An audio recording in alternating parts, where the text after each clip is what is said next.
तप्त मानस शांत हूँ, जिनके गुणों के गान में हे वर्धमान महान जिन विचरे हमारे।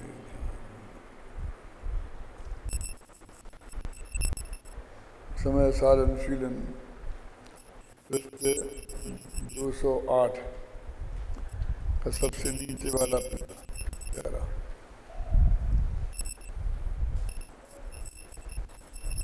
इस प्रकार इस कथन से यह प्रतिफलित हुआ कि यद्यपि सामान्य रूप से आत्मा अपने ज्ञानमय और अज्ञानमय सभी भावों का कर्ता कहा गया है, क्योंकि वे उसके ही भाव हैं, उसका ही परिणमन है। तथापि जब विशेष भेद करके देखते हैं तो ज्ञानी आत्मा ज्ञान भावों का कर्ता है और अज्ञानी आत्मा अज्ञान भावों का कर्ता है, क्योंकि सभी ज्ञानी के सभी भाव ज्ञानमय ही होते हैं और अज्ञानी के सभी भाव अज्ञानमय ही होते हैं। आपको कुछ ऐसा लगा कि इसमें कुछ नई बात कही है?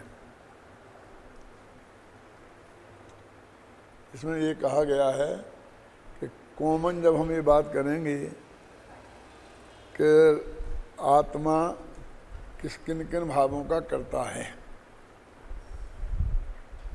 तो यही जवाब दिया जाएगा कि अपने ज्ञान भाव और अज्ञान भाव दोनों का करता है। क्या? और जब ये कहा जाएगा कि अपने ज्ञान भाव और अज्ञान भावों का कर्ता कौन है, तो यही कहा जाएगा कि आत्मा करता है। अभी अपन ने भेद नहीं किया ना ज्ञानी अज्ञानी का, तो सामान्य में तो सभी आ गए ना, ज्ञानी और अज्ञानी। इसलिए हम भ्रमित ना हो जाएं कि हमें इतना तो बार बार समझाया था कि हम करता है ही नहीं, हम करता है ही नहीं। तुम ज्ञानी नहीं हो तो नहीं हो, उसमें क्या दिक्कत है। लेकिन सवाल ये है कि जब कॉमन आत्मा की बात हो रही तो जो ज्ञानी आत्मा के बारे में कमेंट्स है, अज्ञानी आत्मा के बारे में कमेंट्स है, वो सब लागू होंगे ना। जब सामान्य बात होगी तो सभी बात लागू होगी। ख्याल में है ना? जब हम पूरे हिंदुस्तान की बात करेंगे तो उसमें गुजरात राजस्थान सब एक साथ आ ही जाएंगे ना, है ना। अगर हम राजस्थान की बात करेंगे तो गुजरात नहीं आएगा, गुजरात की बात करेंगे तो राजस्थान नहीं आएगा। अभी विदेशी लोग क्या कहते हैं कि भारत ने इतने पदक जीत लिए। क्या? उन तो भारत में बोलते हैं। और फिर दूसरा कमेंट्स आया कि वहाँ पर राजस्थान ही हावी रहा। अभी राजस्थान ही हावी रहा है क्यों? राजस्थान की अखबार है ना, राजस्थान पत्रिका है, तो वो तो राजस्थान के गवाह है ना। तो वो तो ये देखे कि उसमें यदि राजस्थान का एक भी नहीं होता स्वर्ण पदक जीतने में, तो भारत जीता, खुशी तो होती, फिर भी भारत जीता ही लिखता रहता वो राजस्थान का क्या हुआ, राजस्थान ने एक भी नहीं जीता, ये बात शायद नहीं लिखता। खोल के लिखता तो कोई लिखता नहीं, ख्याल में ही ना। और फिर और बात आई तो जयपुर हावी जयपुर शूटरों में जयपुर हावी। अब ये कहाँ से आ गया समझ गया? तो ऐसा भेद अभेद का कथन होता रहता है। तो अपने चित्त को भ्रमित करने की ज़रूरत नहीं है, उसको बारीकी से देखना चाहिए कि उसकी अपेक्षा क्या है। वैसे तो समझदार लोग बहुत समझदारी से ही भाषा का प्रयोग करते हैं। जैसे लगा ना, आत्मा अपने सभी भावों का करता है, तो आत्मा कहा ना और सभी भाव कहा। और जब वो बात करेंगे तो वहाँ कहेंगे ज्ञानी, ज्ञान भावों का अज्ञानी, अज्ञान भाव। हम भेद नहीं कर पाते हैं कि उस वक्त ने आत्मा बोला था और अभी ज्ञानी बोला है, ये भेद नहीं कर पाते ना। तो हमें लगता है 1 मिनट में ऐसा कहते हैं और 1 मिनट में ऐसा कहते हैं।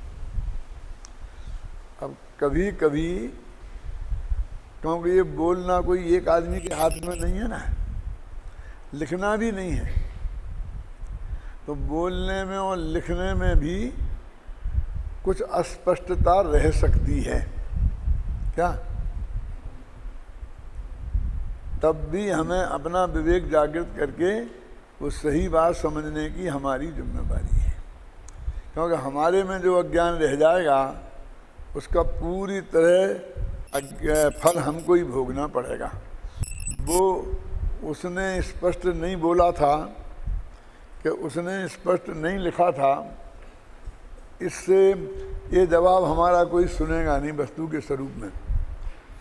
अग्नि पर तुम हाथ रखोगे तो हमें किसी ने बताया नहीं था कि अग्नि पे हाथ रखोगे तो जल जाएंगे। ये बात अग्नि तुम्हारी सुनेगी नहीं, वो तो तुम्हें जलाएगी ही। क्यों? कि हम कह नहीं पाए थे अग्नि से, इसलिए हम कह देंगे कि अग्नि मुझे पता नहीं है इसलिए मैं रखता हूँ तो मुझे जलाना नहीं। कि नहीं, तुम चाहे कह दो चाहे नहीं कहो, वो अग्नि कोई पक्षपात करने वाली नहीं है। यानी वस्तु के स्वरूप में कहीं कोई माफ़ी नहीं है। और इसमें तो माफ़ी है ही नहीं कि हमें किसी ने बताया नहीं था। ये तो बहुत ही स्थूल है, क्योंकि तेरी जिम्मेवारी थी वो समझने की। ख्याल में है ना?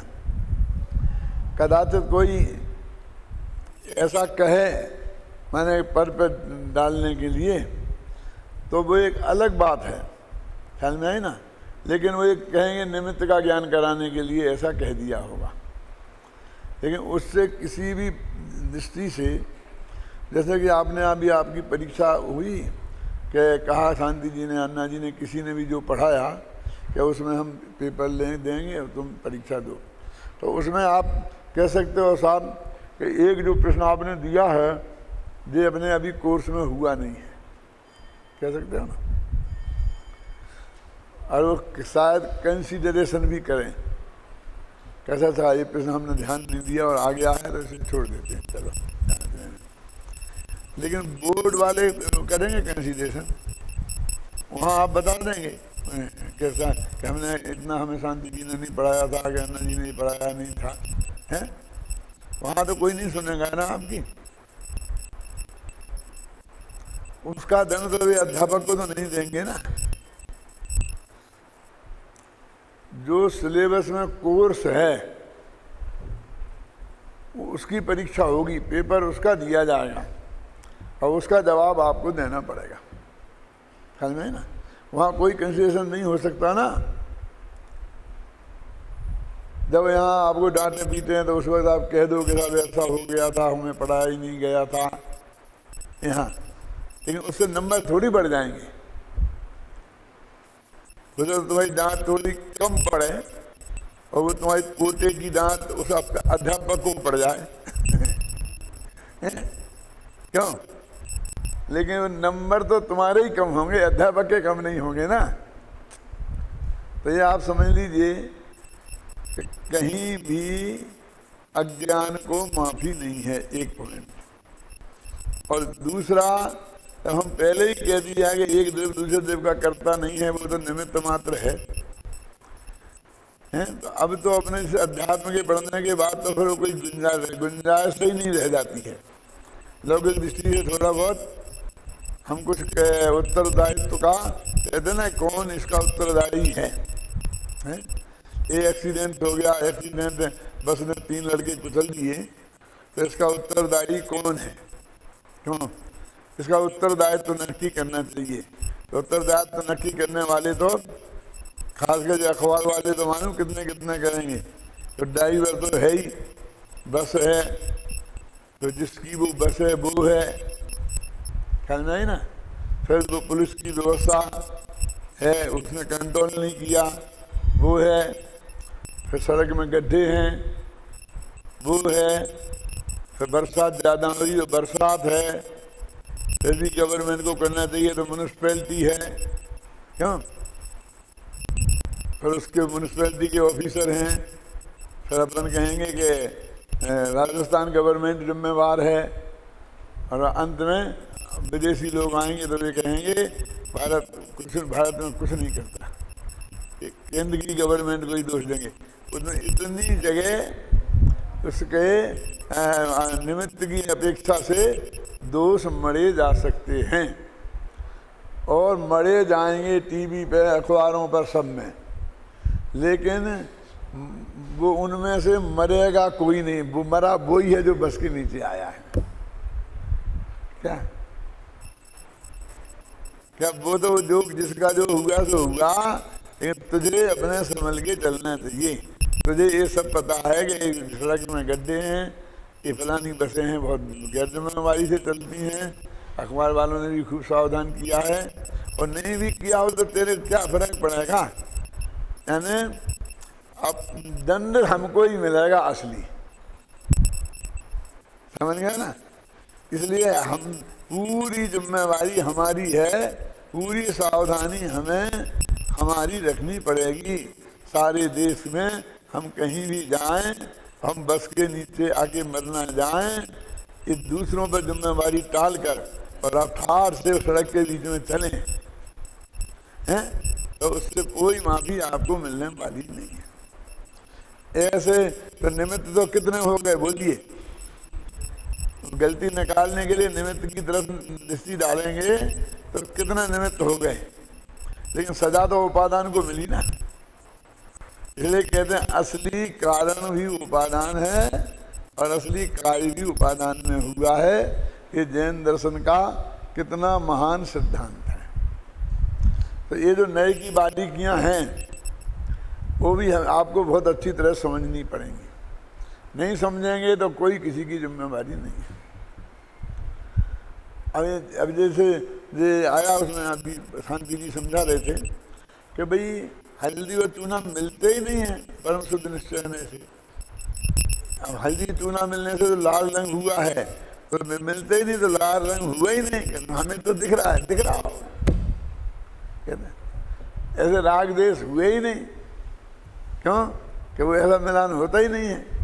तो हमको ऐसा लगता है कि ये दोना पट्टी है, नहीं लगता है कि मिले ही नहीं है।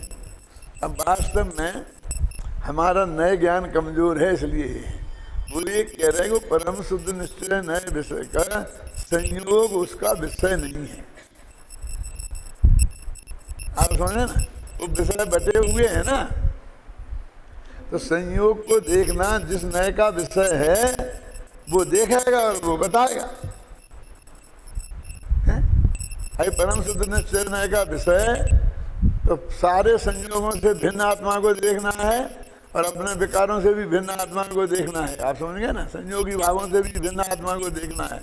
तो मतलब वो हुआ ही नहीं, मिले ही नहीं, माने वो नए मिली हुई चीज को देखता ही नहीं।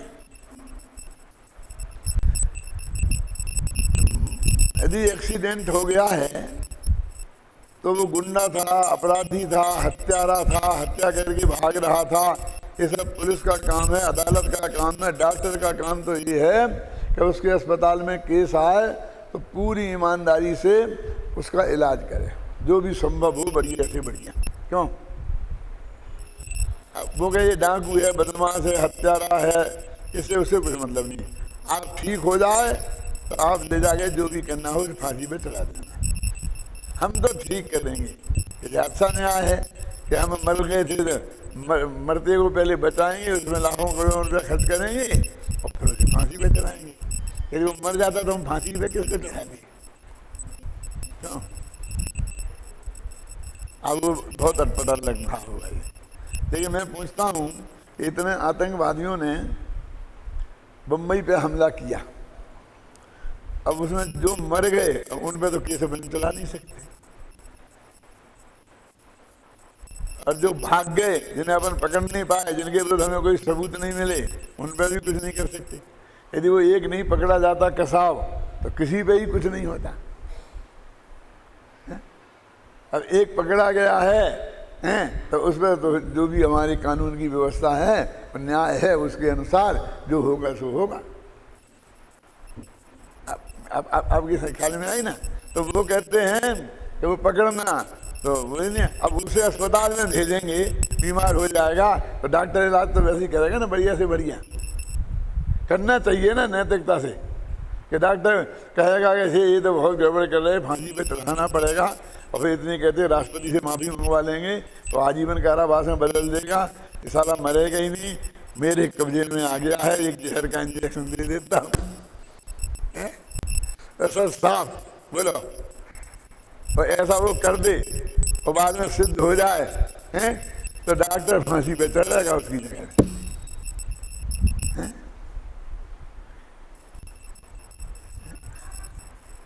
अब वो कहते डॉक्टर को देखना ही नहीं है कि जो अपराधी है, सभ्य नागरिक है। अपन बोलते ना तो इस ड्यूटी में शामिल नहीं है। अब ये आई समझ, ऐसे उस नए की ड्यूटी में ही नहीं है। नए वो कहता नए नहीं देख, वस्तु में कुछ नहीं, वो कहता मिले ही नहीं है। ये तो भाषा है, माने मिले हैं तो मिलेपन को देखना मेरा काम नहीं है। मिले में भी वे अमिल मिलाप जो उनका स्वभाव है वो मेरा देखना है स्वभाव है। आप समझे ना, ऐसी बात है, अमिल मिलाप नितम में जो रहे कान सुन। बनारसी दास ने ऐसा लिखा है, दो द्रव्यों में अमिल मिलाप है। अमिल मिलाप है, मिलाप है लेकिन वे कभी मिले ही नहीं, ऐसा मिलाप है। क्या अब इसलिए वो आचार्यों ने उस भाषा में लिख दी। किस भाषा में? क्या कि वो तो मिलते ही नहीं है। अब हम सारे देश में डंका तो डाल लेंगे, मिलते ही नहीं है, मिलते ही नहीं है। फिर वो कहे मिले हैं, बोला आगे आएगा, अगले जी चूना है, ये हल्दी है, अरे हमने मिला दिए। कह रहे नहीं मिले तो पता, अरे क्या करोगे बोलिए, बोलो। समझ में आया आपके कि नहीं आया? वो तो अल्लाह के हल्दी भी रखेगा, चूना भी रखे और उन दोनों को मिलाएगा, क्योंकि आत्मा और कर्मों को पकड़ के ला करके तो वो मिला नहीं सकता। उदाहरण तो तुमने हल्दी और चूना का दिया है ना, तो वो तो उन्हें तो मिलाएगा। तो वास्तव में भाषा तो ऐसी है कि वो मिलते ही नहीं है, लेकिन उसने साथ में लगा ना इस नए से। क्या? तो वो नए जो पदार्थ मिलते नहीं है उन्हें अमिल नहीं देखता है। जो वे मिल गए उस समय ही जो उनका नहीं मिलने का स्वभाव है वो उसे देखता है। क्या ऐसा है?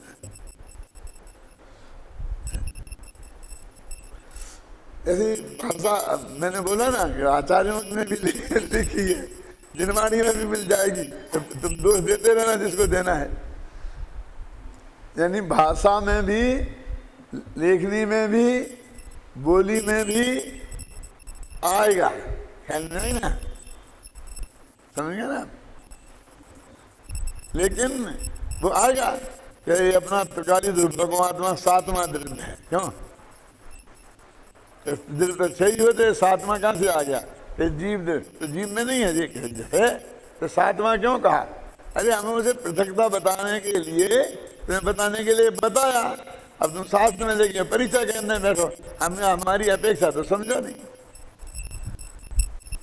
तो ऐसा कह सकते हैं क्या? एक कहा ही है ना, तो सातवां द्रव्य हम कोई आचार्य का प्रमाण आपको नहीं बता पाए। तो पंचम गति तो है ना, तो गतियां तो चार ही हैं। तो मोक्ष को पंचम गति कहा है कि नहीं कहा है? बोलिए। आपका तो क्या है ही नहीं, गतियां तो चार ही होती हैं। हम तो खूब पढ़ा है, पक्का है। गति मारना हमने पूरी रटी रटाई है, उसमें कहीं है ही नहीं। ये तुमने पंचम गति कहाँ से ले आए? तो मेरे कहने का मतलब ऐसी बातें आगम में भी मिल सकती हैं, प्राकृत में मिल सकती हैं, संस्कृत में मिल सकती हैं, हिंदी में मिल सकती हैं, विद्वानों के मुख से मिल सकती हैं, आचार्यों के मुख से मिल सकती हैं। तो इससे तुम्हें कोई गलत चीज़ समझ लोगे तो उसकी सज़ा तुम्हें ही मिलेगी, उन्हें किसी को मिलने वाली नहीं है। जिस अपेक्षा से उन्होंने कहा है उसको समझना तुम्हारी स्वयं की ड्यूटी है।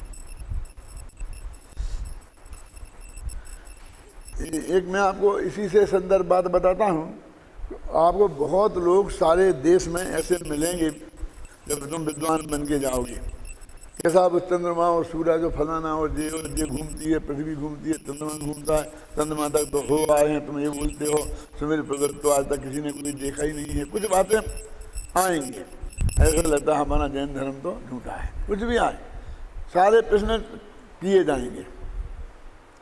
मैं बहुत गंभीरता से कहता हूँ कि वो प्रश्न जो आपसे किए गए वो आप हमसे कर सकते हो, और हम जा करके स्वामी जी से कर सकते थे, और जाके कोई समोषण में भी जाके भगवान से भी कर सकता है। उसे प्रश्न करने के वाले को तो रोक नहीं है ना। तो हम तो बीच के हैं कि हम किसी से प्रश्न भी कर सकते हैं और कोई हमसे भी कर सकता है। हम तो एक बीच की बहुत वैसी कड़ी है नहीं ना, हम तो अंतिम कड़ी तो है नहीं, ना इधर और ना उधर। तो हम बहुत प्रेम से कहते हैं भैया तुम जैनी हो ना, क्या जैन धर्म की पर तुम्हारी पक्की श्रद्धा है कहाँ साहब? यदि तुम्हारी जैन धर्म पर श्रद्धा नहीं है तो बात खत्म, तो तुम जैनी ही नहीं हो। जैन धर्म पर श्रद्धा नहीं है तो जैनी कैसे? अब हो तो भैया जितनी जिम्मेवारी ये हमारी है उतनी ही तुम्हारी है कि तुम दोनों दबाओ हमें। कि सुमेर पर्वत तो मिलता नहीं है, चलो खोजते हैं, और वो वहाँ तो मिल गया उनका, तो जो चंद्रमा मिल गया, पहुँच गए। क्यों? मेरे कहने का मतलब ये है यदि तुम जिम्मेवार नागरिक हो भारत के, तो जो कह रहे हैं जितनी तुम्हारी कलमाड़ी की जिम्मेवारी है दिल्ली की गड़बड़ी की, उतनी जिम्मेवारी हमारी भी है। क्योंकि हम जब प्लेन में बैठे होंगे, अमेरिका जा रहे होंगे, तो विदेशी लोग हमसे कहेंगे तुम्हारे भारत में, तो कलमाड़ी मलमाड़ी को नहीं जानते हैं, वो तो हमसे पूछेंगे और उसका जवाब हम गए हैं, हाँ हम तो ऐसे ही बेईमान हैं, हम तो खूब घूस खाते हैं, ऐसे दोगे? मेरे कहने का मतलब यह है कि हमारी यदि श्रद्धा जैन दर्शन में है, यदि आप अंदर से फीलिंग करते हो, तो उतनी पूरी जिम्मेवारी आपकी ही है अपने आत्मा के कल्याण की। और जिस मार्ग से कल्याण होना है उस कल्याण की वो मार्ग सच्चा है, इस बात की पूरी जिम्मेवारी हमारी है। यानी इसके कहने का मतलब क्या है कि भैया तुम हमसे जो प्रश्न करो ये गला पकड़ू नीति नहीं अपनाओ, उस जिम्मेवारी से अपनाओ। क्या मान लो हम नहीं दे पाए जवाब, तो इससे तुम्हारा हल थोड़ी हो गया। हमें कुछ नहीं आता ये सिद्ध करना तुम्हारा हल है कि जैन दर्शन सही है, ये सिद्ध करना तुम्हारी समस्या का समाधान है। हमें निरुत्तर करना तुम्हारा मतलब है कि वस्तु मतलब ठीक है, तो आप बताओ, हम नहीं बताए तो आप कहते हो झूठा है जैन धर्म में, तो तुम जाओ, तो तुम जैन धर्म झूठा है, तुम्हारे लिए जैन धर्म की श्रद्धा वाले तुम नहीं हो। और अभी हमारा उस पर भरोसा है, क्यों? तो देखेंगे कैसे साहब, तो जवाब तो है नहीं, तो भरोसा कैसे है रहता है ना। जब तक सारे प्रश्नों के जवाब तो केवल ज्ञान हो जाएगा तब मिलेंगे, समूह शरण में भी नहीं मिलेंगे, भगवान भी नहीं दे पाएंगे। क्या? जब तुझे केवल ज्ञान हो जाएगा तब भी तेरा समाधान होगा, क्योंकि वस्तु का स्वरूप जैसा है वो तेरे को दिख जाएगा। कि साहब नरकों में इतनी गर्मी क्यों है, वो तो अच्छी बात नहीं है, और ऐसा नहीं है, और चाहे क्या क्या है, और खैर गर्मी है तो गर्मी रहती, फिर बाकी की भी ठंडक है। अभी कोई बात है कि 3 नरकों में गर्मी और बाकी की 4 नरकों में ठंडक। और गर्मी भी तो ऐसी कि 5 लोहे का गोला जल जाए, और ठंडक भी ऐसी कि 4 हो जाए। और हम क्या करें? तो ये क्या करें? सब में ठंडक कर देते हैं। क्यों? कि सब में हमारी थोड़ी, हमको तो जानना है हम क्या करने वाले हैं उसके। हमारे हाथ में क्या है? हम तो इसके करता धरता है ही नहीं, जो है वो बताया गया है।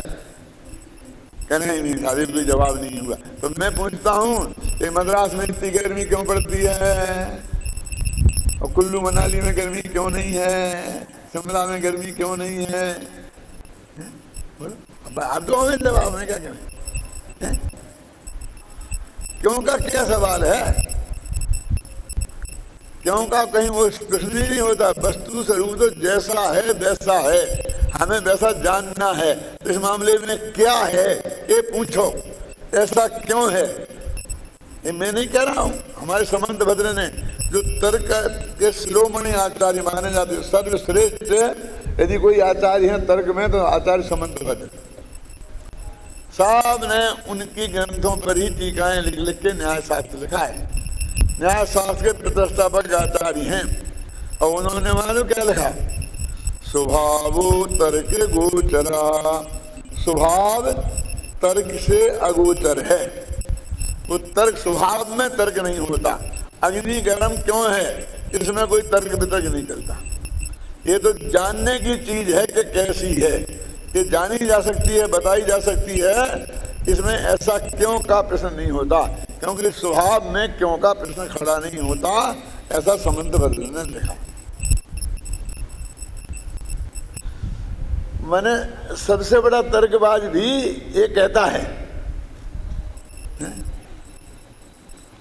जिसके बारे में कहा जाता है कि भेरी मया ताड़ता, मैंने सारे देश में डंका की भेरी बजाई थी जैनियों और अजैनियों से, ये आदत है जिसकी ताकत हो मेरे से वो वाद करे। और जब ऐसा सामने वाला अड़ जाता है तो क्या करना पड़ता है? क्यों? आप तो कह रहे कि तर्क में वो नहीं होता है, लेकिन वो अड़ जाए तो क्या करना पड़ता है कि ये देखना पड़ता है कि वो जैनी है कि अजैनी, कि वो अजैनी है सुनना। तो उसके धर्म में जो कौन से धर्म का मानने वाला है वो पूछो। उसके धर्म में ऐसी चीजें बहुत होंगी जैसा हम जवाब नहीं दे सकते, जैसा वे जवाब नहीं दे सकते, और उससे भी ज्यादा गजब की होंगी, जिन्हें श्वेतांबर तो अक्षरा कह के निपटाते हैं। क्यों? धर्म परीक्षा में क्या किया है, यही तो बताया है कि उनको वे चीजें सामने रख रख करके ये बताना पड़ता है। देखो बहुत हर चीज में जरा थोड़ा ध्यान से देखो, सब जगह सब मिलेगा। और सर्वज्ञ तेरे से पूछता हूं, ये जो कह रहा है राहुल गांधी कि सिमी और आरएसएस दोनों बराबर हैं, तो ये बात सही है क्या कहना? क्यों करें साहब, दोनों की तुलना नहीं की जा सकती है। आपने सब अखबारों में पढ़ा, भारतीय जनता पार्टी ने बहुत विरोध किया। अब कुछ राय की ओर में पहाड़ है, मालूम उसने क्या कहा कि दोनों ही कम्युनल हैं, दोनों ही एक्सट्रीम हैं। ये नहीं कहा कि दोनों वहां के आतंकवादी हैं। आप क्या समझे ना क्या कहा है? दोनों एक्सट्रीम हैं, दोनों अपने मतलब संप्रदाय, वो हिंदू की दृष्टि से सोचता है, वो मुसलमान की दृष्टि से सोचता है, वो भारत की दृष्टि से नहीं सोचते हैं। आप समझ ये बात कहाँ इसमें गलती है? मैं आपसे पूछता हम होगा तभी सिडनी वाले तो पकड़े गए आतंकवाद में, इसलिए भी आतंकवादी हैं। आरएसएस वाले भी पकड़े नहीं है, जब पकड़े जाएंगे तब आतंकवादी कहलाएंगे, तब तक नहीं कह सकते हैं। जो आतंकवादी कहा होता तो हम कह सकते हैं। अरे अपन नहीं कहते हैं कि एक व्यवहार की अति वाला है, एक निश्चय की अति वाला है, एक्सट्रीम वाले हैं। क्यों? तो एक्सट्रीम वाले नहीं है क्या? अभी क्या मेरे कहने का उसको आतंकवादी के रूप में विरोध किया जा रहा है, इतनी सी बात है। अब वो तुम खूब अखबार लिख दो तो एक जवाब देगा। यदि उसमें इतनी अकल होगी, यदि उसके नहीं होगी तो उसके पास मेरे जैसा कोई आदमी होगा क्या है? तो मैं तो सिर्फ दोनों अतिवादी हैं। क्या क्या हम जब भारत देश में रहते एक साथ हमें रहना है क्या, तो हम एक की बात नहीं कर सकते। कम से कम पॉलिटिक्स में जब सबके देश सबका है और सबके हिसाब से हमारे देश का शासन चलना है, तो हम एक की बात नहीं कर सकते। बाकी तो हम अपने अकेले की तो हम बात कर ही सकते हैं ना। आपको हिंदू धर्म अच्छा लगता है तो करिए ना खूब प्रचार उसका, मुसलमान अच्छा तो मुसलमान का खूब प्रचार करें, कौन रोकता है? हमें जैन धर्म अच्छा लगता है तो हम जैन धर्म का प्रचार करें। क्यों? हमें शुद्धात्मा की बात अच्छी लगती तो हम उसका प्रचार करें। ये तो फिलोसफी है, ये तो वही गवर्नमेंट यूनिवर्सिटी में कोर्स में रखती है सब, क्या इसमें नहीं है वो दोष। लेकिन वो आप समझे दृष्टिकोण में कितना सा है, ऐसे ही न्यायों में बारीकी है। मेरे कहने का मतलब ये निरंतर जागृत रहने की चीज है और न्यायों के वाले प्रकरण को बहुत गहराई से समझने की जरूरत है। जितने आप उसमें माहिर होंगे, ख्याल में है ना, तो ही आप कुछ सत्य में रहेंगे, नहीं तो कहीं ना कहीं मिसगाइड हो जाएंगे। एक बात और कहूं, मैंने बीए में फिलोसफी ली थी, तो फिलोसफी में एक पेपर आता था लॉजिक का, तर्कशास्त्र का। तो उसमें एक बहुत मार्मिक प्रश्न था, शुरू में ही लिखा है कि भाई तर्कशास्त्र पढ़ने से फायदा क्या है। क्या था प्रश्न कि इसका लाभ क्या है। ये प्रश्न था क्या कि तर्कशास्त्र पढ़ने के से लाभ क्या है। तो उसने जवाब दिया था कि तर्क संबंधी जो अज्ञान है उसका नाश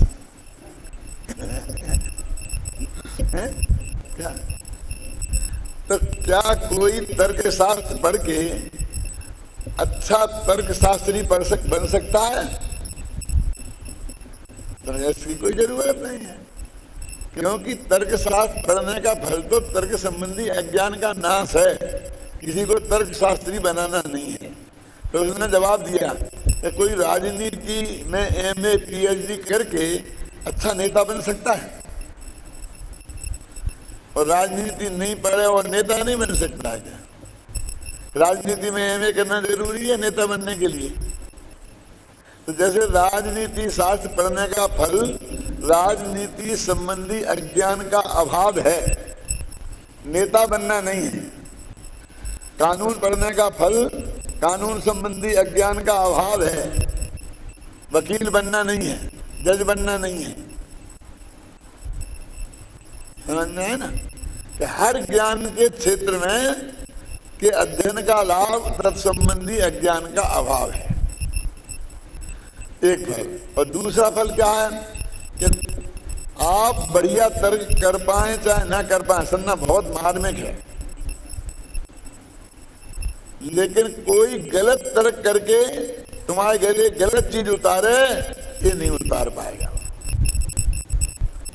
क्या किसी के तर्क शास्त्र पढ़े होगे तो गलत तर्क के आधार पर मैं तुमको मिसगाइड नहीं कर सकता, ये लिखा, ये फल है उसका।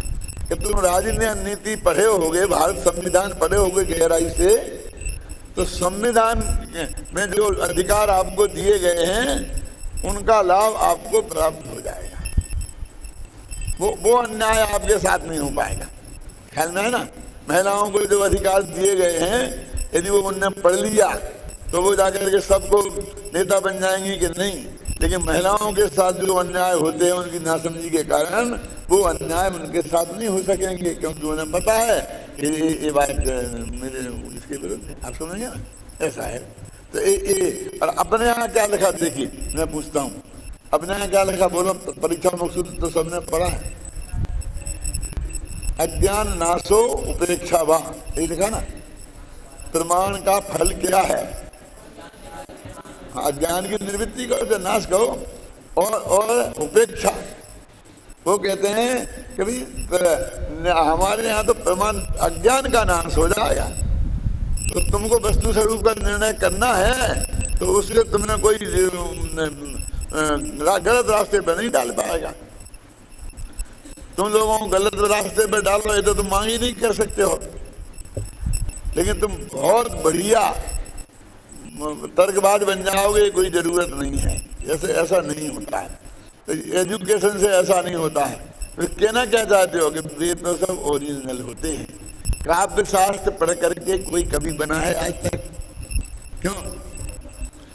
यस्या प्रथमे पादे द्वादश मात्रा तथा तृतीयेपि अष्टादश द्वितीये चतुर्थी पंचदश आर्या। ये आर्या छंद की परिभाषा है कि जिसमें पहले पद में 12 मात्रा हो, दूसरे पद में 18 मात्रा हो, तीसरे पद में 12 मात्रा हो, चौथे पद में 15 मात्रा है।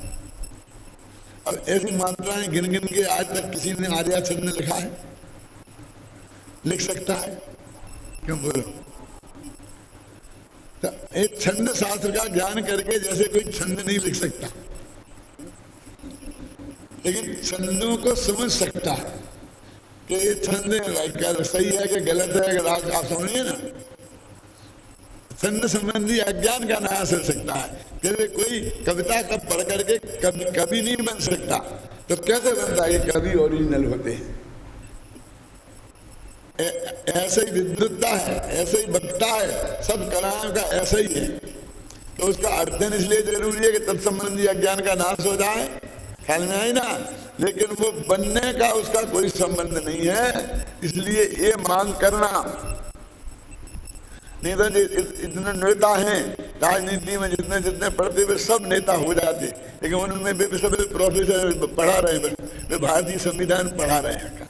आप समझे ना, उन्हें अदालत में खड़ा कर दो तो एक मुकदमा तुम्हारा नहीं जिता सकते। कौन? जो LLM को पढ़ाते हैं। LLM समझ गया ना, LLB, उसके बाद में मास्टर डिग्री होती LLM। और कानून में जिन्होंने सैकड़ों को PhD करा दी, डिलीट करा दी, ख्याल में आई ना, वे अदालत में खड़े होकर के एक छोटा सा मुकदमा नहीं लड़ सकते। इसलिए कहते हैं ना, पहले 2 साल की किसी बड़े वकील के पास बैठ के प्रैक्टिस करो। डॉक्टरी पढ़ के कोई डॉक्टरी नहीं कर सकता है, इसलिए 2 साल की इंटरनेट से जो डॉक्टरी कर रहा है पहले उसके पास बैठ के डॉक्टरी करो। ये डॉक्टरी की पढ़ाई से डॉक्टर नहीं बन पाओगे। आप समझिए ना, ऐसा है। तो ऐसे ही ये नयों को समझना, समय सार को की गहराई से समझना, ये अपने लाभ के लिए है कि हम कोई मिसगाइड ना हो जाए। हमारे सामने कोई जिरवानी में ऐसा वाक्य आए, कोई विद्वान बोले, तो हम अपने खाते में खता लें। अब कुछ लोग अपने अज्ञान को छिपाने के लिए इसका उपयोग करते हैं। अब हमारी अपेक्षा से खता लो, हमने कुछ भी कहा क्या? तो उसके लिए जो मैंने वो उदाहरण दिए, आज सुबह भी आया था और कई दफे देता हूँ कि साहब झूठ बोलना भी ठीक है, किससे? क्योंकि वो गाय बच जाए, इसलिए झूठ बोलना ठीक है।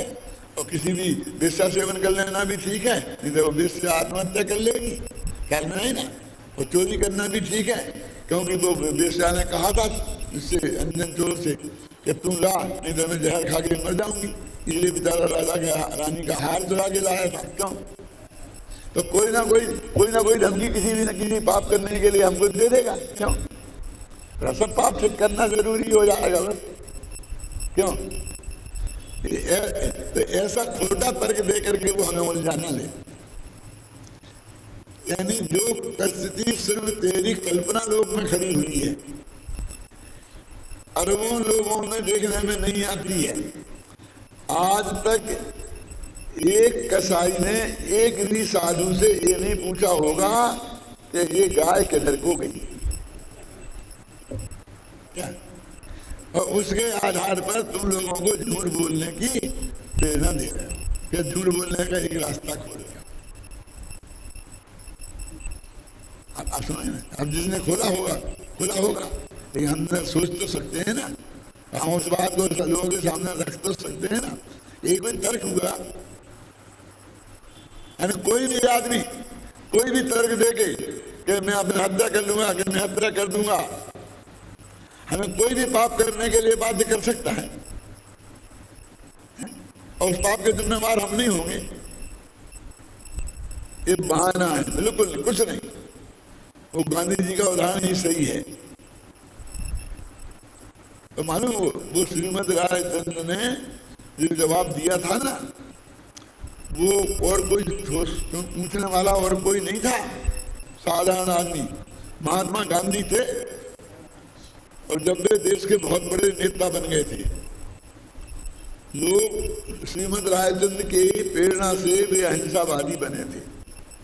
और सारा देश उनके ऊपर ये कहता था कि भाई वो तो ठीक है, आपने अहिंसा का जो रास्ता अपनाया, भारत आजाद हो गया, अब वो पाकिस्तान के साथ कोई नीति नहीं अपनाई जा सकती।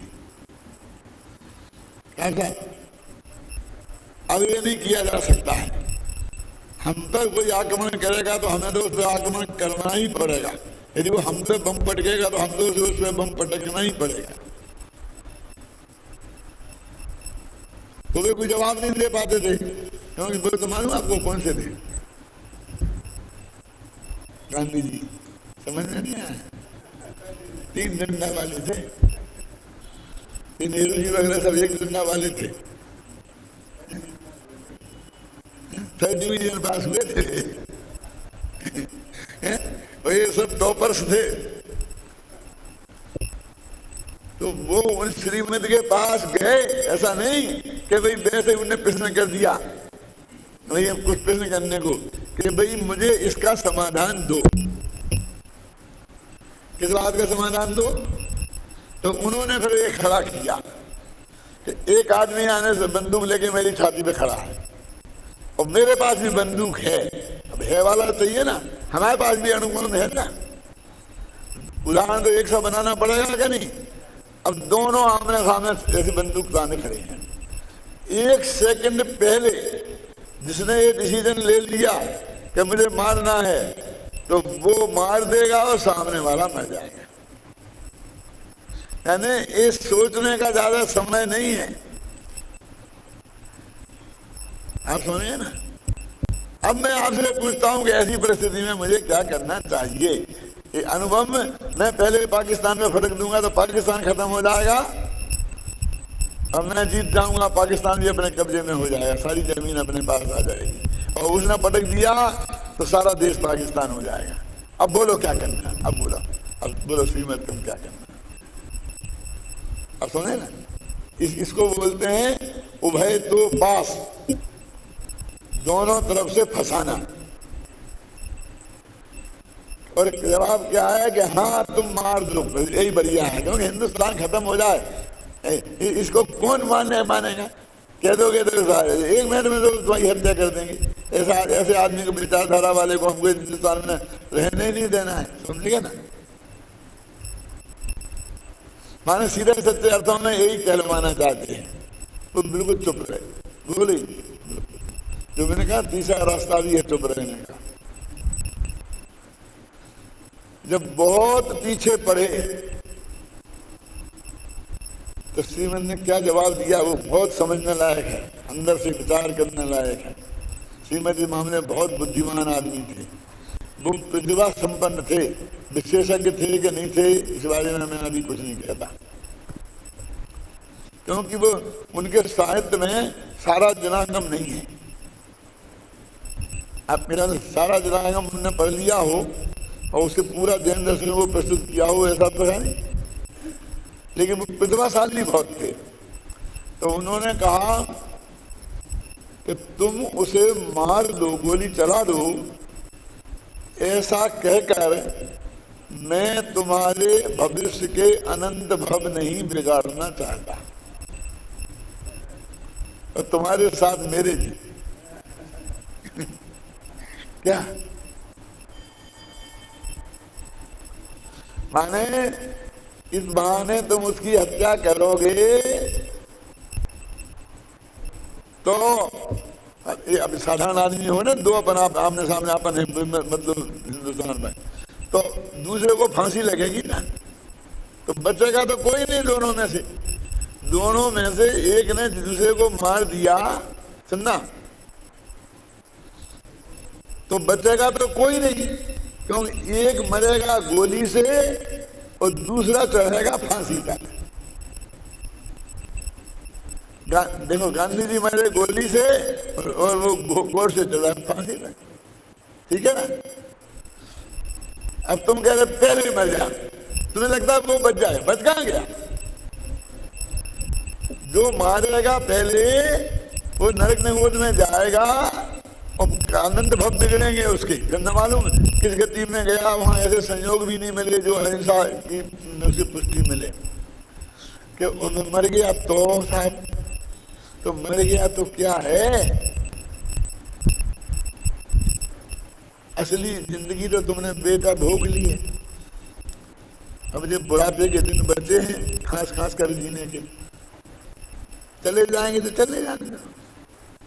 मान लो जब उस वक्त गांधी जी कितनी 80 वर्ष में 75 वर्ष में मरे हैं, 10-5 साल पहले की बात होगी क्या? तो अपने अपन अपन सोचो ना, क्या नाम पुरुषोत्तम बाबू, अब अपने तो ब्याज का काम है ना, हो जाए तो हो जाए खत्म काम, क्या फर्क पड़ता है। लेकिन हम कह क्या ना, अगला भाव क्यों बिगाड़े। एक सच्ची घटना बताता हूँ। मेरे स्कूल की मैं पढ़ाता था ना इंदौर में, त्रिलोक हाई सेकेंडरी स्कूल में, बहुत सम्मान में। तो एक लड़के ने टेबल पर ऐसा थोड़ा भोंक कर ऐसा रखा था और नकल कर रहा था, और सब लोग अध्यापक एक जोशी जी अध्यापक थे, वो लंगड़े लंगड़े से थे, बुजुर्ग थे, अंग्रेजी पढ़ाते थे हमारे साथ। हम तो छोटी उम्र के थे, यहाँ आए उसके पहले की बात है ना, हम तो 27-28 वर्ष के होंगे, 30 वर्ष के होंगे, और वो थे कम से कम 60-65 वर्ष के। और उनके कोई बाल बच्चे नहीं थे, बस पति पत्नी थे, लंगड़े थे और अपने अच्छे अध्यापक थे। तो सब ने कहा कि जी जोशी ऐसा है ऐसा है ऐसा, सारे जितने अध्यापक थे ना ड्यूटी 10 कमरों की, तो सब में वो बात फैल गई कि ऐसा हो रहा है, और उसमें जोशी जी की ड्यूटी थी। तो सब लोग इकट्ठे हुए कि तो जोशी मैं उसको टोकूंगा, मैं उसे नकल नहीं करता, मेरी ड्यूटी है, मैं नहीं करता।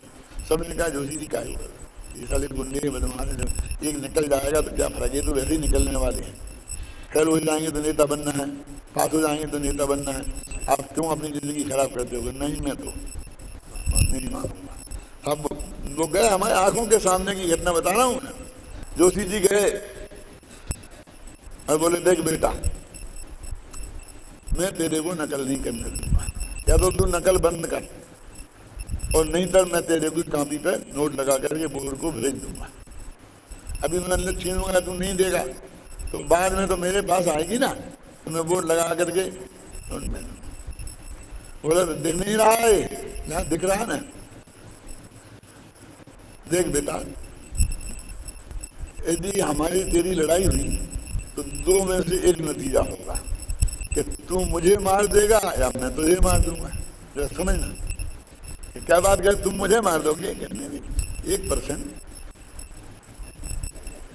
वैसे तुम मुझे ही मारेगा, लेकिन तू मुझे मारेगा तो फांसी पे चढ़ेगा, ये पक्का, इतने गवाह हैं, इतना वो है, ऐसा नहीं चल पाएगा, तू फांसी पे चढ़ेगा।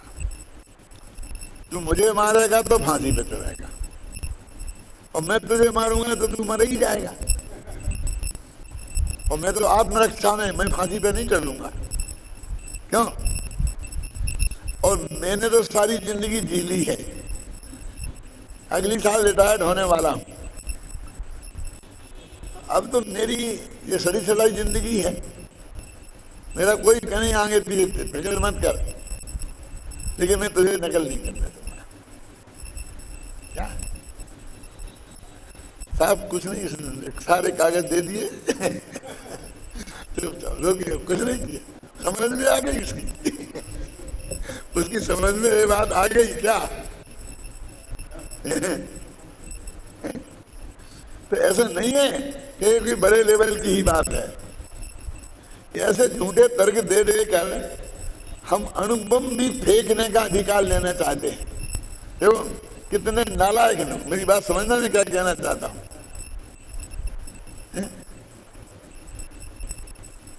मैं बहुत इस मामले में मेरा बहुत स्ट्रॉन्ग विचार है, वो तुम तक पहुंचाना चाहता हूं। किसी भी कीमत पर अणुबम किसी पे नहीं डाला जाना चाहिए, हिंदुस्तान को नहीं डालना चाहिए कि भाई डाल के हमें मार, हाँ उस कीमत, ऐसा कहते हैं ना लोग, तो लोगों को बहुत वो लगता है, लेकिन नहीं, किसी भी कीमत पर।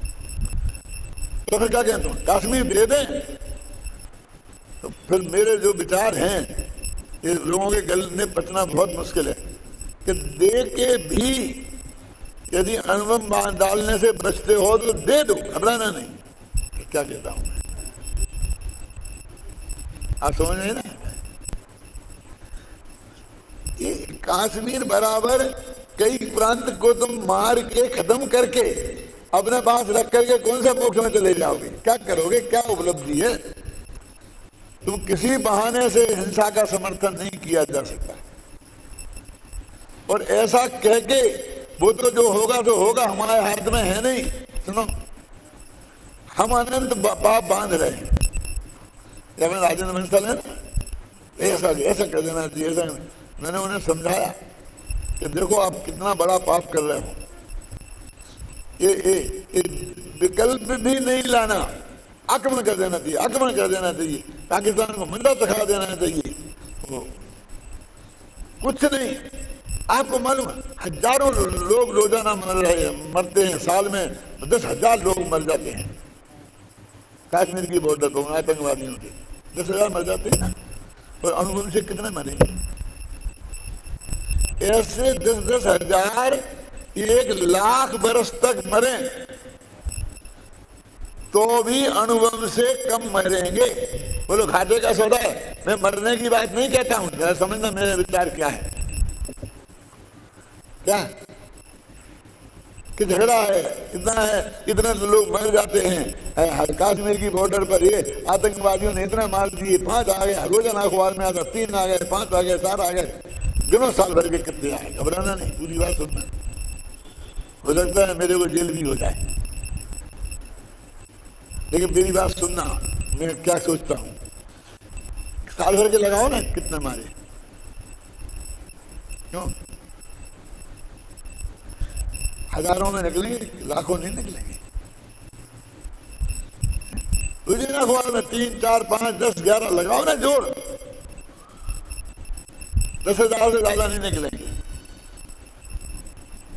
और तुम इसकी वजह से जो पाकिस्तान के उन इलाकों में कि जहां पे कैंप चल रहे हैं, बम फटे दो। क्या कह रहे हो?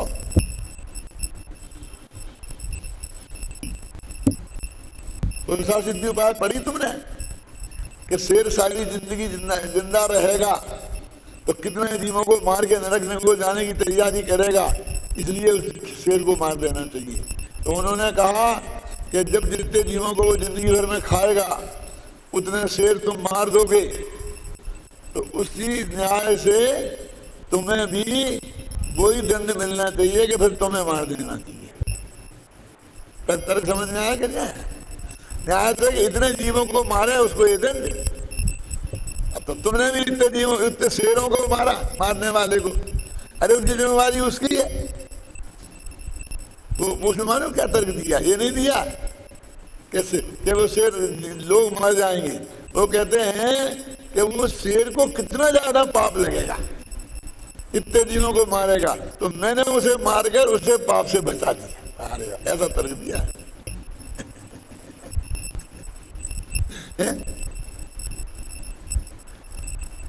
ऐसा ही समझे ना?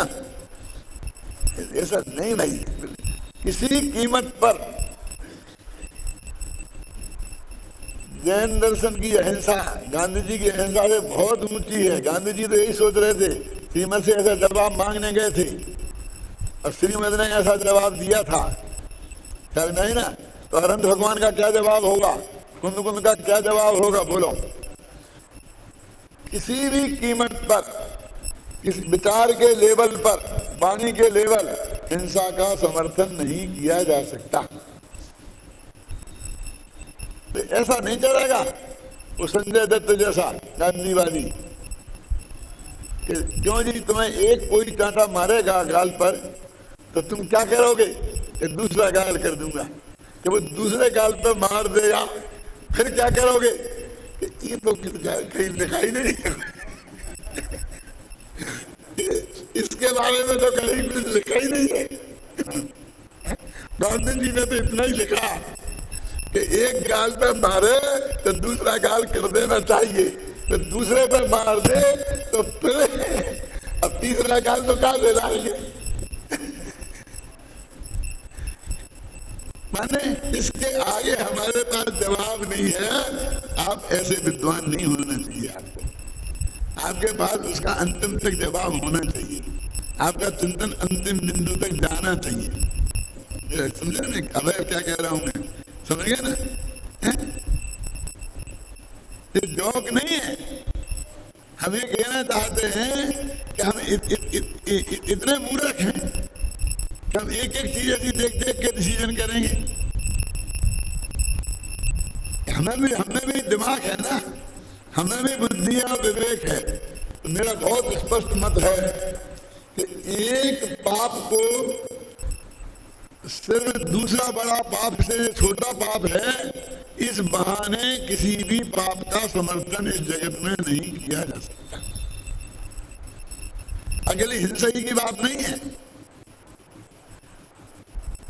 मैंने उदाहरण दिए ना सब, कि वो गाय मर जाती से झूठ बोलने का हो गया, फिर वो चोरी का भी उदाहरण दे दिया। क्या अभी उसका दिया था, चोरी का किसका दिया?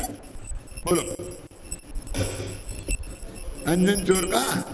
वेश्या ने कहा था ना कि चुरा के लाओ नहीं तो मैं मर जाऊंगी। तो चोरी में चला गया वो। ऐसे हरेक का तुम हर बात का समझो। वो वेश्या ने कहा मैं मर जाऊंगा, तो वेश्यावृत्ति में लग गए उसे बचाने के लिए। क्यों? तो विचार हो गया, चोरी हो गई, झूठ हो गया। क्यों? हमने अहिंसा धर्म को महान धर्म कहा, तो उस अहिंसा के नाम पर अहिंसा धर्म की रक्षा करने के लिए हम झूठ, चोरी, कुशील, परिग्रह सब की हमने स्वीकृति ले ली। और जबकि प्रसाद बारे में लिखा है कि ये पांचों हिंसा की ही पर्याय हैं, क्योंकि प्रमत्त योगात जो हिंसा की परिभाषा है वो इनमें ही नियम से प्रवर का योग होता है। लिखा कि नहीं लिखा? छोटी हिंसा से बड़ी हिंसा की तुलना कर करके, क्या बड़ी हिंसा से बचने के लिए छोटी हिंसा कर लेना चाहिए? क्यों? क्या हिंसा होती है, इसमें छोटे बड़े का क्या होता है? ज्यादा जहर खाने से बच जाए तो छोटा जहर खा लेना चाहिए। क्यों? लेकिन दोनों का फल तो क्या है? मरना ही है ना। क्यों? तुम ज्यादा जहर खा के मरो या कम जहर खा के मरो, बचने का तो कोई रास्ता नहीं है ना। इसलिए बहुत विवेक से तत्व ज्ञान का निर्णय करना चाहिए, और कभी भी किसी दूसरे के माथे पर जिम्मेवारी डालकर हम उस जिम्मेवारी से नहीं बच सकते। क्या? क्यों? कि दूसरे ने नहीं बताया, कि हमको ये नहीं कहा, कि हमको ये समझाया गया था। तो समझे तो तुमने था ना, तो तुम्हारे पास दिमाग काय के लिए है? इसी के लिए है ना। हमारे पुण्य ने तो डंके की चोट कह दिया कि मैं अपने अनुभव से कह रहा हूं, तू अनुभव से प्रमाण कर। बेटा देख लेना आत्मा को, तब मानना जो मैंने बताया कि ऐसा है। बिना देखे मान लेगा तो हम तो तुझे पहली क्लास में चौथे गुणस्थान में नहीं मानेंगे, माने हम पहली क्लास में से ही नहीं निकलने देंगे हमारे मान्यता के हिसाब से। क्यों? आत्मानुभूति पूर्वक ही जीव को सम्यक मार्ग मिलेगा, अकेले कहने मात्र से नहीं मिलेगा। सत्य भी जी ने कहा ना, मोक्ष मात्र कर रहे हैं, सत्य भी हमारे कुल में हमारे महाभाग्य से सत्य धर्म है। लेकिन यदि उसे कुल की वजह से माना और परीक्षा करके नहीं माना तो वो कुल धर्म होगा, जैन धर्म नहीं होगा। क्यों? समझ में आया आपकी में? ये विवेक का जैन धर्म है। जैन धर्म विवेक का धर्म है। हो गया।